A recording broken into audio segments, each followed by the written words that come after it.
తల వస్తుంది. సాయశక్తులా నేను పోరాడతాను. సరే, మొట్టమొదటిగా మనం ఏం చేయాలంటే,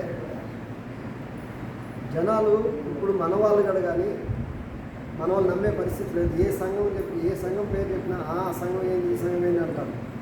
నా కాన్సెప్ట్ ఏమిటంటే, ఫస్ట్ మొట్టమొదటిసారిగా పల్లెల్లోకి వెళ్ళాలి.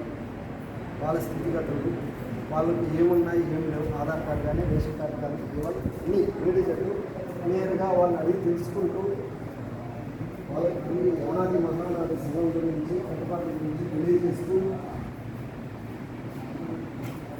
ఆ ఏరియాకు తగ్గట్టు వాళ్ళకి ఏం చేస్తే శాశ్వతమైనటువంటి కూలీ కానీ శాశ్వతమైనటువంటి ఇల్లు నిర్మాణం కానీ శాశ్వతమైనటువంటి రేషన్ కార్డు కానీ ఆధార్ కార్డు కానీ సాధించు ఎన్ఆర్ఐజిఎస్ అంటే ఉపాధి హామీ చాలామందికి అవి కానీ ఇవన్నీ ఉండేటట్లు చూసుకుంటూ ముందుకు వెళ్ళాలనేదే నా కోరిక. తప్పనిసరిగా వెళ్తాను. రెండవది ఈ విషయాలు కదా సార్, మనం ముఖ్య డిమాండ్లలో కొన్ని విషయాలు ఉన్నాయి సార్. అవి కూడా నేను మీకు తెలియజేస్తాను. వీటితో పాటు జోడించి మొత్తం విషయాలన్నీ కూటమి ప్రభుత్వం దృష్టికి తీసుకెళ్లే బాధ్యత మన state all India Yanadi Mahanadu సంఘానికి అప్పగిస్తాం. పూర్తిగా ఖచ్చితంగా చేస్తుంది, ఖచ్చితంగా సాధించుకుంటాం. సాధించుకోవాలంటే మనమంతా కలిసికట్టుగా ఒకటిగా ఉండాలి. ఇట్లా పెట్టుకుంటే 5 ఏళ్ళు సపరేట్గా ఉన్నాయి. సపరేట్గా ఉన్నాయి. హెచ్చు తగ్గుల్లో కొడుకుల్లో కూడా సపరేట్గానే ఉంటాయి. ఉన్నాయి లేవా? అదే ముడుచుకుంటే పిడికిలో. ఆ విధంగా మన వాళ్ళు అందరూ టౌన్లలో కానీ అడవుల్లో కానీ పల్లెల్లో కానీ అందరూ ఉండాలి. రకరకాల విధుల్లో ఉండాలి. రకరకాల వేలో వాళ్ళ ఆలోచనలో రకరకాల ఆలోచనతో ఉండాలి. మనం ఎవరు ఏం చెప్పినా చేయలేదు.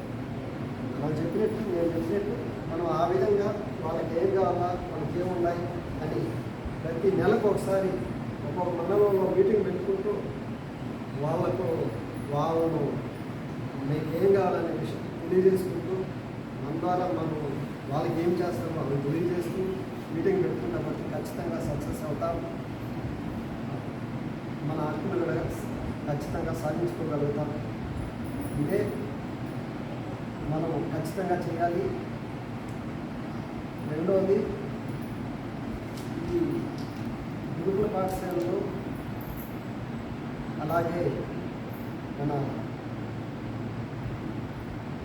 సూర్యపేట నుంచి వచ్చినటువంటి ఎంగంటమ్మ ఆయన 70 కుటుంబాలకు భూమి అడిగి అది ఆశానాశమైన విషయం కాదు. అది కూడా తప్పకుండా ఈ యానాది మహానాడు తరఫున ఖచ్చితంగా మేము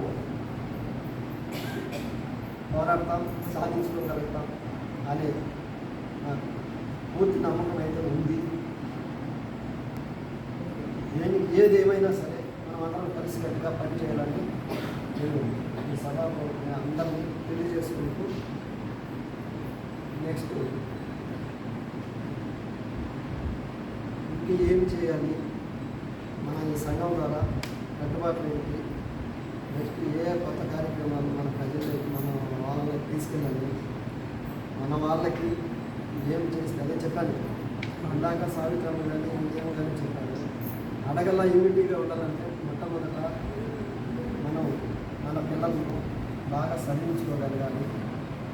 ప్రతి ఒక్కరిని బడి పిల్లలందరినీ బడిలో చేర్చాలి. వాళ్ళు బడిలో చేస్తేనే వాళ్ళు చదువు ఉంటేనే ప్రశ్నించే తత్వం అనేది వస్తుంది. ఏ అధికారికైనా ఎవరినైనా మనం ఎదిరించగలుగుతాం. ఇది నా యొక్క ముఖ్య ఉద్దేశం. నేను ఇంకా కొన్ని విషయాలు తర్వాత మీటింగ్లో నేను మాట్లాడతాను. నేను పెద్దలను అనుసరించి వాళ్ళకు చేరవేసే విషయాలు తర్వాత నేను మాట్లాడతాను. ఇది తప్పు ఒప్పు అనేది అక్కడ కరెక్ట్ కాదు కదా. అది నేను ఎవరినైనా ఒకటే అడుగుతాను, ఏ అధికారైనా మనం ఏదన్నా తప్పుగా ప్రవర్తిస్తే అవతల వాడు తప్పు ఉంటేనే